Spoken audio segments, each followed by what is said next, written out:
Bonjour à tous. Donc aujourd'hui, on va voir ensemble comment améliorer le formulaire de contact de PrestaShop. Pourquoi? Parce que celui par défaut, il est déjà fonctionnel, mais on peut faire mieux. Donc ce qu'on va faire, c'est on va faire plusieurs choses, c'est intégrer une carte Google Maps, intégrer aussi les coordonnées de l'entreprise, une image de l'entreprise, et on va aussi reformater un petit peu le formulaire pour qu'il soit présenté différemment. La première chose qu'on va faire, c'est qu'on va faire déjà un formulaire sur 2 colonnes. Donc ce que vous pouvez déjà regarder, alors je vais juste vous montrer, dans le code de notre page, vous voyez qu'il y a un élément qui est à 3 de large, un autre qui est à 9. Ça, c'est les règles de Bootstrap. Donc il y a 12 colonnes, toujours sur la largeur, et en fait, ici, on voit qu'il y a une colonne, un bloc de 3, et un autre bloc de 9. Si jamais vous n'avez pas compris les règles de Bootstrap, vous regardez CSS Bootstrap, et il vous explique en fait les règles à suivre,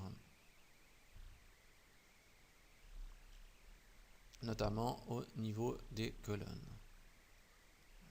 C'est par la grille. Donc il y a quelques explications ici, que c'est séparé en 12 éléments, etc.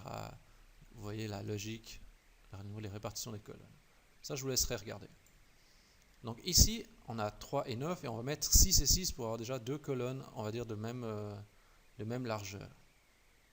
Donc je vais dans le module, je vais dans mon répertoire thème, défaut Bootstrap, je vais ouvrir le fichier contact form.tpl. Donc je localise ici, donc il y a MD3, donc le 3 je dis ça devient 6. Et je vais encore localiser l'autre élément qui est le 9. Lui je le fais passer à 6. Ce qui est important, c'est que ça fasse 12 de largeur. 6 et 6, 12. Donc ça devrait faire 2 blocs identiques. C'est bien, on a 2 blocs identiques. Maintenant, ce qui me dérange un peu, c'est que j'aimerais bien avoir le message ici. Donc en fait, il faut que je rapatrie le bloc du message dans la colonne de gauche. Donc je vais retourner déjà dans mon code. On regarde juste ce bloc, qu'est-ce que c'est. Donc on dit ça, c'est donc message. On va essayer de localiser message dans notre code. Je recherche message. Et on voit que c'est ce texte en fait, contenu ici HTML qui gère ça. Donc je fais un copier de ce contenu. Là je mets juste un petit texte, test, voilà, en attendant. Et je vais copier ça. Donc je vais copier en fait mon contenu dans mon champ message, je vais le mettre ici. Donc j'ai juste fait un copier-coller de ce contenu là. Je recharge ma page. Ok, message est venu ici. Il y a un bouton qui est envoyé qui est là. Mais je vais aussi mettre ce bouton envoyé justement directement toujours dans dans cette colonne MD6. Donc je prends ça. Donc je prends le div submit et je le mets donc juste en dessous le message. Comme ça, ça va tout être encapsulé dans la même colonne. Voilà. Normalement, je devrais avoir quelque chose de mieux présenté. Ah, vous voyez, là, le bouton il s'est aligné parce que tout est dans le même bloc. Puis on a test à droite. Ce qui est plutôt bien. Donc maintenant, ce que je vais faire, je vais mettre déjà le nom de mon entreprise ici à droite. Alors, je vais mettre H3. Pourquoi H3? Parce que là, je sais que c'est un H3 qu'il faut mettre, tout simplement. Parce que si on regarde dans notre code, vous voyez ici, on a déjà envoyé un message. Et c'est un H3. Alors, je vais faire la même chose. Je vais mettre une même classe, comme ça. Webax, je vais écrire la rue.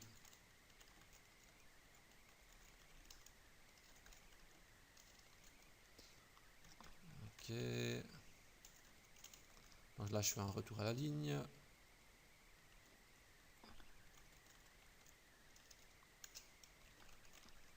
On n'est pas obligé de mettre le mail, mais c'est toujours bien d'être accessible pour le client. Donc, je crée mon email. Ça c'est un choix, hein. Il y a des gens qui disent qu'il ne faut pas mettre du tout le mail. Je pense qu'il faut le mettre parce qu'il faut être accessible. Et je décide de centrer le contenu de cette colonne. Donc je rajoute une mention dans les classes, je mets text center. Text center. Voilà. Je vais juste regarder déjà ce que ça donne. Ouais, il manque un retour à la ligne là. Où est-ce qu'il manque le retour? Ici. Ah, puis je vais mettre aussi le numéro de téléphone, forcément. Je vais mettre 981, voilà. Retour à la ligne. Je regarde ce que ça donne. Bon. Là, il y a 2 retours à la ligne. Par contre, ça ne va pas.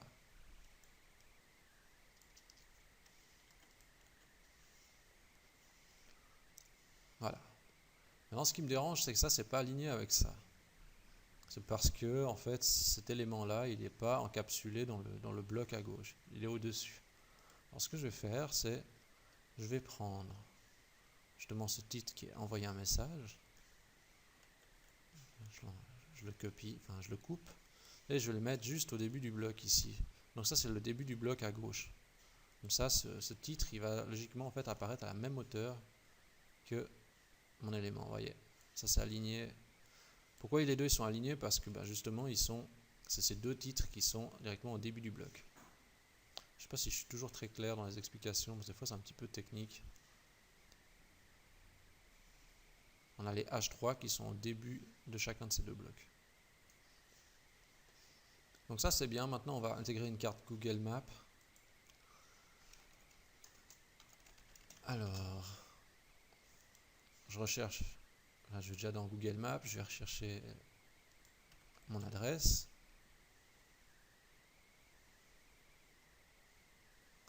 Je fais partager. Et vous avez un bouton qui est intégrer la carte. Je fais un copier. Et je reviens dans mon code. Et je vais rajouter ça après mon adresse. Là, ce qu'on fait, c'est on change. La largeur, on va toujours mettre à 100%. Comme ça, on est toujours sûr que ça va s'adapter par rapport à l'écran. Et puis la hauteur, on ne sait pas trop, on va laisser 450. On va déjà regarder ce que ça donne. On recharge la page. Et voilà. Ça fonctionne. Maintenant, ce qu'on va faire, c'est on va mettre l'image de l'entreprise quand même. Donc, j'ai pris une petite image de moi devant le bureau. Et je vais mettre cette image directement dans le thème. Donc, ça veut dire chez vous, ça sera dans thème, défaut, bootstrap.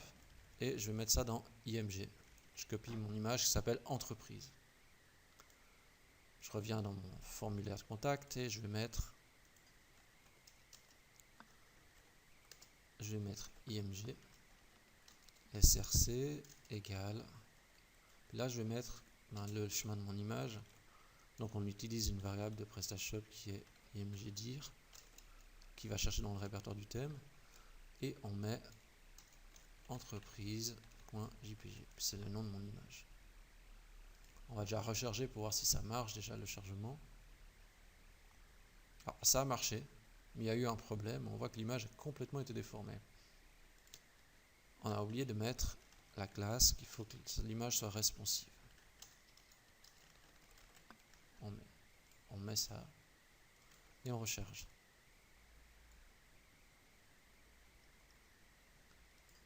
Ça fonctionne. Par contre, j'aimerais peut-être bien que le client il voit peut-être l'entreprise, enfin l'image de l'entreprise avant peut-être la carte. Parce que c'est un peu plus convivial. Alors je vais juste passer l'image au-dessus de la carte.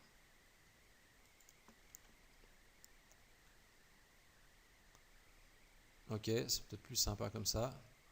Bon, là c'est un peu collé, alors on va faire un petit espace après, enfin juste après le numéro de téléphone.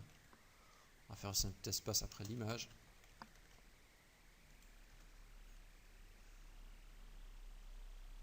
Si j'ai pas mis l'espace au bon endroit. Donc je vais mettre l'espace après.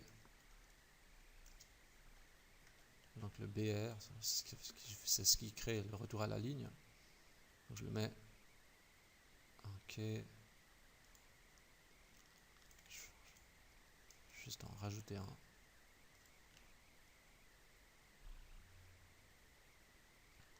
Ok.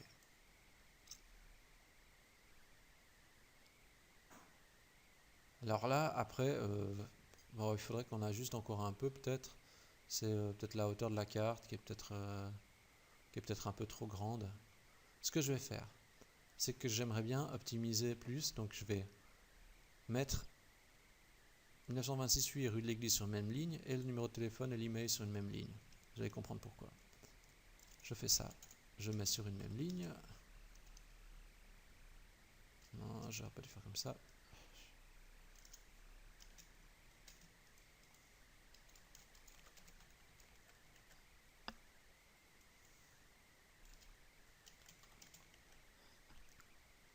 Je vais juste voir si ça vient sur une même ligne.